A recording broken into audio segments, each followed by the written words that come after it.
কাদেরকে আল্লাহ তাআলা এই রোজার ব্যাপারে ছাড় দিয়েছেন, কারা চাইলে রোজা ভাঙতে পারবে। এই ফরজ রোজার ব্যাপারে কেউ কেউ কেউ আছে তারা ছাড় পায়, তারা কারা? হু আর দে? এটা আমরা আগে একটু শুনি। তাহলে দোজ হু এক্সাম্পটেড ফ্রম ফাস্টিং, যারা এক্সাম্পশন পেয়েছে, ছাড় পেয়েছে, তাদের মধ্যে থেকে প্রথম হচ্ছে শিশুরা, আসিবিয়ান। শিশুদের উপর রোজা ফরজ না, যতক্ষণ না তারা ম্যাচিউরড হয়। শিশুদের উপর কিন্তু রোজা ফরজ না, প্রাপ্তবয়স্ক হওয়ার আগ পর্যন্ত ফরজ না। তাই বলে আবার শিশুদেরকে রোজা রাখতে বাদ সাধবেন না, রাখতে দিবেন। আমার বড় মেয়ের বয়স 8 বছর, সে গতকাল রোজা রেখেছে, সে মহা খুশি। সে কখনো অডিও কল দেয়, কখনো ভিডিও কল দেয়, কখনো ইফতারের ছবি পাঠায়। মানে এটা তাদের মধ্যে কিন্তু একটা অনেক চমৎকার একটা ভালো ইমেজ কাজ করে। তো আপনারা বাধা দিবেন না যদি রাখতে চায়। অনেক বাবা মারা এত সচেতন, এত অতি সচেতন যে ছেলে মেয়েরা রাখতে চায় কিন্তু বাবা মারা দিতে চায় না। 1-2 দিন না খেয়ে থাকলে বাচ্চারা মরে যায় না, কিন্তু তার মধ্যে এই যে একটা স্পিরিচুয়াল একটা কি বলবো ভাইব আসলো, একটা স্পিরিট আসলো, এটা যেন আমরা নষ্ট না করি। আমার মনে আছে বৈশাখী টেলিভিশনে একটা লাইভ প্রোগ্রামে এক ছোট্ট মেয়ে প্রশ্ন করতেছে যে, হুজুর আমি তো রোজা রাখতে চাই, আম্মু আমাকে রাখতে দেয় না, তো আম্মুকে একটু বলে দেন যাতে আমাকে রাখতে দেয়। ছোট্ট একটা মেয়ে, সে ফোন করে আমাকে প্রশ্ন করলো। তো দেখেন যে এটা ওই বাবা মায়ের তো গর্ব করা উচিত যে আমার ছোট্ট মেয়ে 7 বছর 8 বছর, যদিও এখনো ফরজ হচ্ছে না, আর কয়েক বছর পরে হবে, কিন্তু সে রাখতে চায়, সে সেলিব্রেট করতে চায় সিয়ামকে। তো আমরা যেন তাদেরকে বাধা না দেই, আমরা যেন তাদেরকে ইন্সপায়ার করি। আমার মনে আছে আমি ছোটবেলা, তখন আমি মাদ্রাসায় ভর্তি হই নাই, আমি তখন স্কুলে পড়তাম। তো খুব ছোট, কিন্তু আমি রোজা রাখতে চাইতাম, আব্বা আম্মা দিতে চাইতো না।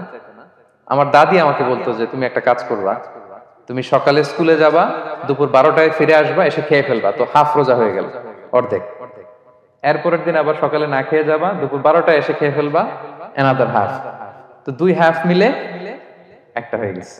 এইভাবে আমি অনেকগুলো রোজা রাখছিলাম ওই বছর। এখনো এই স্মৃতি আমাকে স্মৃতিকাতর করে। আমার দাদি, যে আমার দাদি নাই, চলে গেছেন, আল্লাহ ওনাকে জান্নাত নসিব করুক, আমরা দোয়া করি। কিন্তু আজও আমার কাছে এই নস্টালজিয়া ফিলিংটা হয় যে আমি কিন্তু এইভাবে রোজা রাখছিলাম ছোটবেলায়। আমাদের বাচ্চারাও তাই করে। সো ওদের মধ্যে যে এই আবেগ, এই উচ্ছ্বাস, এটাকে যেন আমরা নষ্ট না করি। বাট লিগালি তাদের উপর রোজা ফরজ হয়নি, প্রাপ্তবয়স্করা রাখবে, তাইলে ওদের রাখা লাগবে না। নাম্বার 2, মাজনুন, পাগলদের উপর রোজা ফরজ হয় না।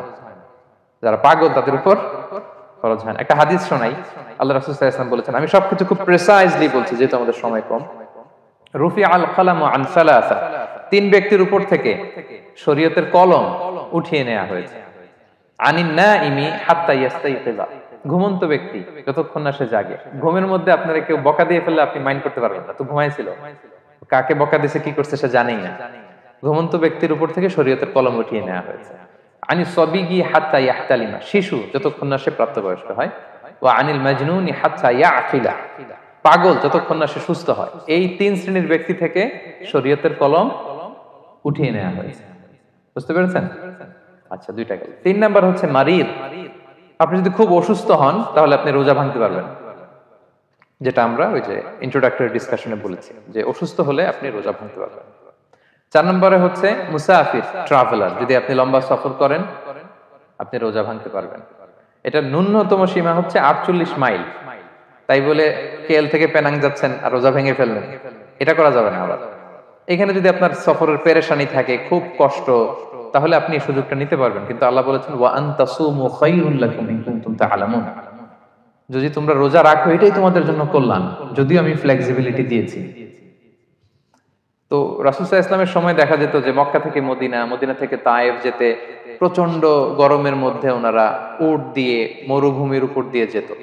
তো ওই পরিস্থিতি কিন্তু আমাদের নেই। কিন্তু যদি আপনার লম্বা সফর হয়, লেটস সে আপনি কেএল থেকে নিউ ইয়র্কে ফ্লাই করছেন, সফরের অনেক পেরেশানি, অনেক সময় হয়তো খেতে পারছেন না, আপনি চাইলে এই ফ্লেক্সিবিলিটি নিতে পারবেন। তো অসুস্থতা আর সফরে থাকলে আপনি রোজা ভাঙতে পারবেন, তবে ফাইদ্দাতুম মিন আইয়ামিন উখর, অন্য সময় এটা গুনে গুনে রাখতে হবে। 5টা যদি ভাঙা যায় পরে 5টা কাজা করবেন। এই পয়েন্টটা কি সবার কাছে ক্লিয়ার? সফরে যে রাসূল সাল্লাল্লাহু আলাইহি ওয়াসাল্লাম রমাদানে রোজা ভেঙেছে, এটার একটা দলিল বলি। আপনারা মক্কা বিজয়ের নাম শুনেছেন না? রাসূল সাল্লাল্লাহু আলাইহি ওয়াসাল্লাম হিজরত করলেন, পরে আবার বিজয় করলেন। এই মক্কা বিজয় কত হিজরিতে হয়েছে কে বলতে পারবেন? হ্যাঁ, হিজরি বলেন তো দেখি। অষ্টম হিজরি, মাশাআল্লাহ। অষ্টম হিজরিতে রাসূল সাল্লাল্লাহু আলাইহি ওয়াসাল্লাম যখন মক্কা বিজয় করতে যান, এটা কোন মাস ছিল জানেন? হ্যাঁ, রমাদান মাস। রমাদানের 20 তারিখে মক্কা বিজয় হয়েছে, 20 রমাদান। তো রাসূল সাল্লাল্লাহু আলাইহি ওয়াসাল্লাম মদিনা থেকে মক্কায় যাচ্ছেন বিশাল বাহিনী নিয়ে। মক্কায় পৌঁছতে আরো 90 কিলোমিটার বাকি। আল কাদিদ নামে একটা জায়গা আছে, সহিহ বুখারীর বর্ণনা। ওই কাদিদ নামক জায়গায় রমাদানে রাসূল সাল্লাল্লাহু আলাইহি ওয়াসাল্লাম রোজা ভেঙেছিলেন, ওটের উপর বসে ঢকঢক করে পানি খেয়েছিলেন, যাতে সবাই দেখে। কারণ সবাই ভাববে রমাদানের রোজা রাখবো কি রাখবো না, সবাই আলাদা করে বলতে অনেক সময় লাগবে। রাসূল সাল্লাল্লাহু আলাইহি ওয়াসাল্লাম একটা উঁচু জায়গায় সবাইকে দেখে ওটের উপর পানি খেয়ে ফেললেন। ফলে রাসূলের দেখা দেখি সব সাহাবারা পানি খেয়ে রোজা ভেঙে ফেললো। এটা কোন মাস ছিল? সবাই বলতে হবে কোন মাস? রমাদান। রাসূল সাল্লাল্লাহু আলাইহি ওয়াসাল্লাম সফরে ছিলেন, ফলে তিনি রোজা ভেঙেছেন। দলিল পাইছেন?